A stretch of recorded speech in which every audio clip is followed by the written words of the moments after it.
Singaporeans are increasingly turning to digital and video content to scratch their reading itch, and the National Library Board is tweaking its offerings to meet this demand. The insight was garnered from an NLB survey. To tell us more, we have with us Catherine Lau. She's Assistant Chief Executive at NLB. Ms. Lau, thank you so much for joining us. Your survey shows a gradual decline in people actually picking up physical books, if I can quote from that, turning to digital and video content instead. Now, let's assume those who are not picking up physical books are instead reading their books on online apps, for example, or maybe Kindle as an example. So if you're not reading a book where you turn the pages and you're looking at it on an electronic type platform, does that change the reading experience? Hi, thank you for having me. Let me just first state the fact that actually more people are reading more regularly during the pandemic. In fact, 98% of the people, according to our survey, are avid regular reader. They read in both physical and digital formats. According to our library loans, in fact, we have seen a very healthy 38 million items in 2021. There was clearly a rise of ebooks. We're not surprised about it. Because of digitization, during the COVID, that really has changed the experience of reading and learning.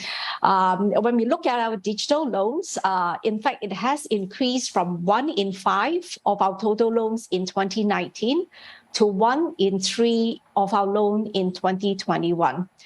So to reach out to more readers, we will continue to evolve what we call our omni-channel strategy across the physical and digital channels, and to provide content in different formats to serve our patrons.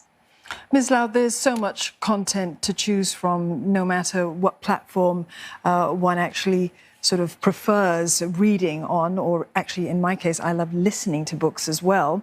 But what type of genres are people gravitating towards as you see these numbers increase? Okay, let me start with children. They are still reading very widely across fairy tales, adventures, fantasy, mysteries, and non-fictions. In fact, the most popular titles in 2021 remain to be Harry Potter, Dogman, and Singapore Ghost Story series.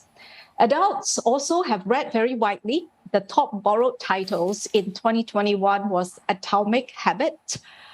This is what inequality looks like, and Sherlock Holmes. Adults also enjoy current affairs, self-help books, and business titles.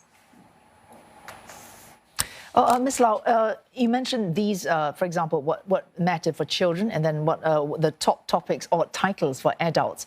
Now, NLB wants to push out more digital content. Will you necessarily be following what the trends you see here, and therefore pushing out these things onto digital platforms? Or will you be thinking, well, why not change, offer more, and therefore perhaps influence what people actually look for when they see what is available?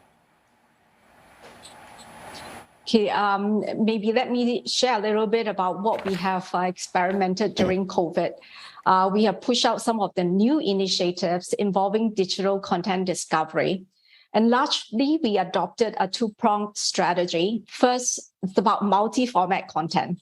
Books is still, of course, the prevalent format, but we have diversified beyond physical books. We have ebooks, audiobooks. We also want to go beyond long-form readings to appeal to a wider range of audience. This involves creating what we call bite-sized content to support learning different subjects. For example, videos, listicles, learning packages. The second strategy is about curation. So you ask about, what we are curating. We are actually curating based on learning interests. So we have identified 8 learning focus areas, including themes like sustainability, digital, career development, and even Singapore. To do curation well, our librarians need to understand, of course, the user's need.